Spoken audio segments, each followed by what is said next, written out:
भारतीय उपमहाद्वीप के पश्चिमी छोर की गहराइयों में बसा एक राज्य, जिसकी खूबसूरती के बारे में सुना तो काफी लोगों ने है, मगर उसका प्रत्यक्ष अनुभव प्राप्त करने का सौभाग्य बहुत कम लोगों को ही मिला होगा।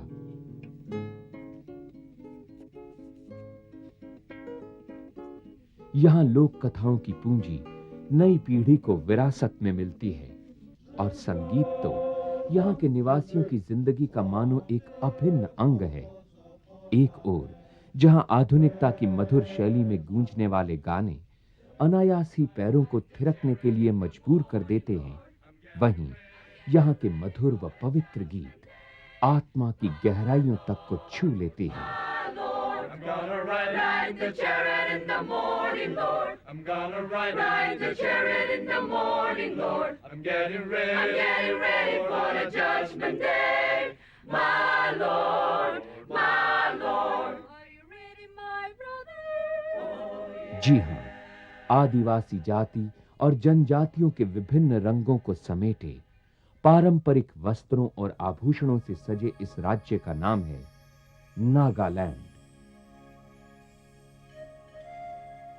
यहां के निवासी मूलतः आदिवासी लोग हैं। इनकी उत्पत्ति से लेकर आधुनिक विकास तक के बारे में कई लोक तथा दंत कथाएं पीढ़ियों से प्रचलित हैं। 19वीं शताब्दी के आरंभ में ब्रिटिश शासन लागू होते ही नागालैंड भी ब्रिटिश प्रशासन के अधीन आ गया। स्वतंत्रता प्राप्ति के बाद सन 1957 में इसे केंद्रीय प्रशासन का दर्जा दिया गया और बाद में सन 1961 में यह स्थान नागालैंड राज्य के नाम से स्थापित हुआ। हालांकि औपचारिक रूप से 1 दिसंबर 1963 को इस राज्य की नींव रखी गई। I have very great pleasure in inaugurating the new state of Nagaland. It takes an honored place today as the 16th state of the Indian Union. These attempts to secure to you the fullest freedom to manage your own affairs have culminated in the creation of a Naga state today. It is my profound hope that the people of Nagaland will wholeheartedly work under the Constitution and help to build up a prosperous and progressive state. May I also express the hope that now that the wishes of the Nagas have been fully met. एक राज्य के रूप में गठन के बाद नागालैंड धीरे-धीरे प्रगति की ओर अग्रसर है। उत्तर पूर्व के कई राज्यों में शिक्षा प्रसार में अपना महत्वपूर्ण योगदान देने वाले ईसाई मिशनरियों ने यहां के जन समुदाय को काफी प्रभावित किया। नागालैंड को राज्य का दर्जा दिए जाने के बाद सही मायने में शिक्षा प्रसार का श्रेय सरकार को ही जाता है और नागालैंड ने इस क्षेत्र में काफी प्रगति की है। From 1963, Nagaland has participated in the 5-year plans, all 5-year plans. So that means first 2 was a washout. After that started the progress. There are obvious 3 directions in which the leaders of Nagas, pushed very hard. Number 1 was education. 1991 की जनगणना के अनुसार सन 1963 में समुचित राज्य का दर्जा पाने के बाद नागालैंड की साक्षरता का आंकड़ा 20% को पार कर 61% तक पहुंच गया था। ये आंकड़े नागा जनजीवन में शिक्षा के महत्व को दर्शाते हैं। Education means everything to the Nagas. They think education will solve every problem that exists in Nagaland. इंसान अपनी पूंजी को वहीं खर्च करता है जहां से उसे अधिक से अधिक लाभ प्राप्त हो सके। एक राष्ट्र का सबसे महत्वपूर्ण निवेश शिक्षा ही है।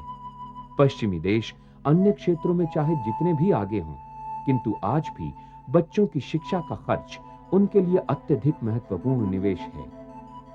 नागालैंड के लोगों की विचारधारा भी कुछ इसी तरह की है, लेकिन कुछ ही साइंस कॉलेज और अन्य साधनों व अवसरों की कमी होने से इन युवाओं के मन में कभी-कभी निराशा भी छा जाती है। अपने हम उम्र छात्र छात्राओं की तरह अपने भविष्य को लेकर नागा युवाओं के भी कई सपने व उम्मीदें हैं, लेकिन साथ ही ये युवा इस हकीकत से भी परिचित हैं कि अपने सपने साकार करने के लिए इन्हें घर से बाहर जाना ही होगा। As students, we have many problems. One of the major problems we face is lack of updated informations. There are so many problems we face, but let me give one example as regard to our studies, that is economic. All we have to study is theories and theories and theories. And because of the exposition of commercial activities here, like exchange and all, like we are not updated. And so like even though our students here would do well with 60% and above, like when we go out, we are far behind others. And so that's one of the major problems we face. And not only in the field of economic, but others also. We have good libraries, I should say. But all those books are updated. And when we go out in the open field, like we're not doing fine. The students are facing like the lack of raw materials. That is, the books they are not finding over here. That's a major problem. Second, you find lack of eminent lecturers, because you find UGC is not diverting its attention on this, how to appoint the good lecturers and experienced lecturers for this Nagaland University as well as some colleges of the Nagaland. The government of Nagaland, for example, should do something drastic. You know, they should do drastic. They should have, number one, they must, they're not the kind of teachers they're selecting. They shouldn't be there. Many of them should be out on the farm. The infrastructure hardly is there. There is no doubt about that. The government education system at the elementary high school level has almost collapsed. Every year there are a good number of students passing out, say from metric level. And in view of less colleges being established here, in Nagaland particularly, most of the Naga students are either going to Delhi, Calcutta or Bangalore, Shillong. So there's a need to, strengthen our colleges, say even in the arts stream or science, even commerce. So this is one very important aspect which the state requires. As far as the status of education is concerned, you see, in Nagaland, we have already more than 60% literate. But as far as the quality education is concerned, maybe we are lagging behind. उग्रवाद के चलते राजकीय प्रशासन को सुचारू रूप से चलाना काफी कठिन होता है। बागी संगठनों का विद्रोह नागालैंड के जनजीवन के लगभग प्रत्येक हिस्से पर अपने दिए जख्मों के निशान छोड़ता जा रहा है। शिक्षा के प्रवाह में आने वाली रुकावटों की वजह से बहुत से विद्यार्थी शिक्षा को बीच में ही छोड़ने या फिर शिक्षा के लिए अपने घर, अपने राज्य को छोड़ने पर मजबूर हो रहे हैं। इस विडंबना की सच्चाई को राज्य प्रशासन समझते हुए भी इसके निवारण के लिए खुद को असहाय महसूस कर रहा है। This definitely have a setback on the moral of the citizens, society as a whole, and that will definitely affect children who are the students of an institution. I think sometime if your parents, if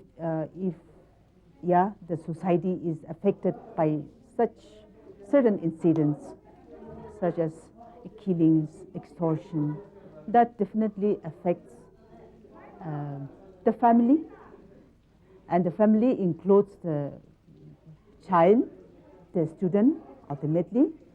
So the students, if sometimes if in one family some sort of what should I say, extortion, you see, has been there. Then naturally, I think when the child in the morning, when the child comes to school, he is not morally, mentally prepared to learn what is really taught in the classroom. Even in the outside activities also, he is morally affected. I feel that definitely affects the youngsters. it is no doubt having some indirect, negative points on the youth. Because what we find, many of these, those who are enrolled in these undergrounds, they are mostly underground, youth from youth section. And because of this, I think many youths also taking the name of undergrounds and they're indulging in many antisocial elements, which is very unfortunate.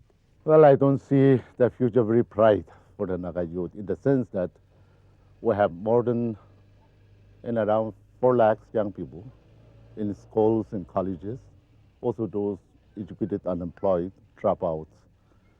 And we don't have that much of opportunity to employ them as a government. And nowhere in the world, government can give employment to all the educated.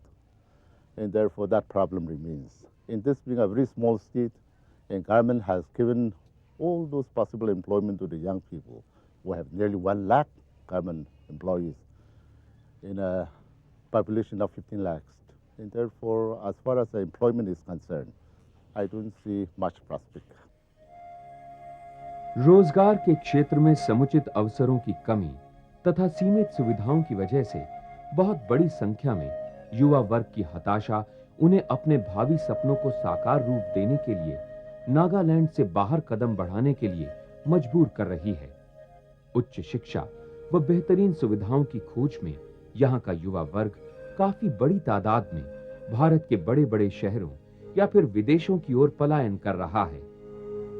राज्य के निवासियों की आर्थिक दशा संतोषजनक न होने के कारण सभी माता-पिता अपने बच्चों को उच्च या तकनीकी शिक्षा के लिए नागालैंड से बाहर भेजने में समर्थ नहीं हैं। लेकिन जो लोग नागालैंड से बाहर दिल्ली जैसे बड़े शहरों की ओर रुख करते हैं, उन्हें यहां आकर कई तरह की चुनौतियों का सामना करना पड़ता है।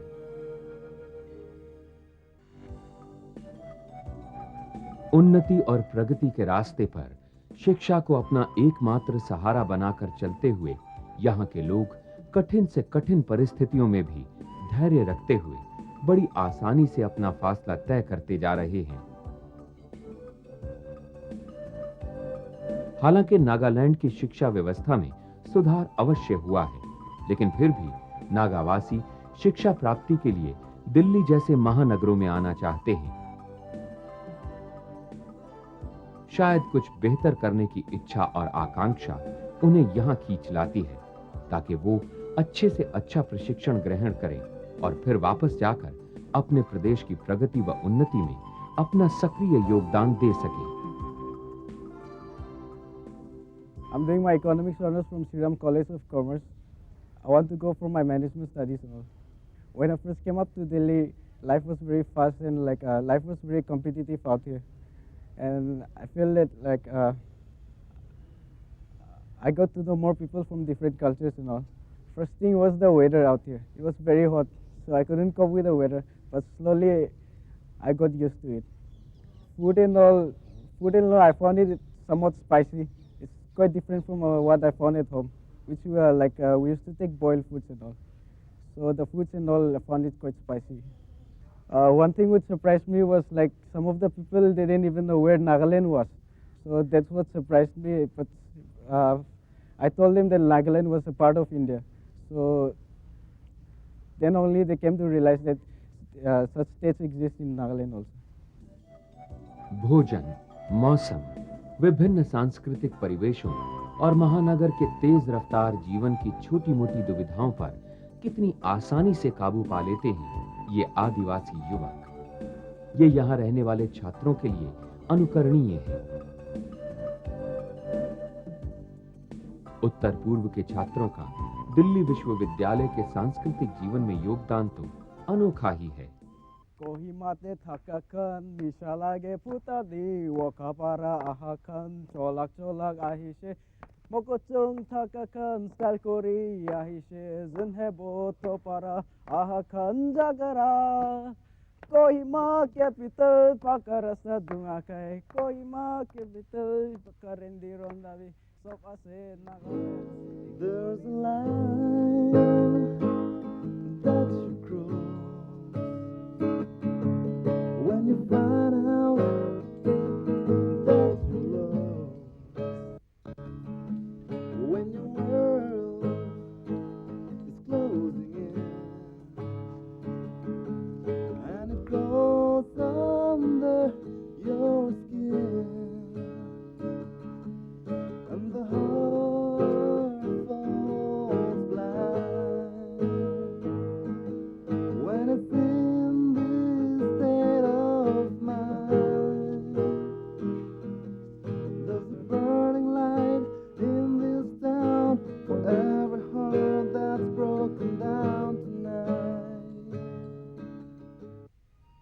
कैसा लगता होगा जब वो अपना घर बार छोड़कर इतनी दूर आते हैं? कैसा महसूस होता है जब अपने परिवारजनों से दूर जीवन बिताना पड़ता है? Yeah, initial like 2-3 months you really miss home, but otherwise you like get used to not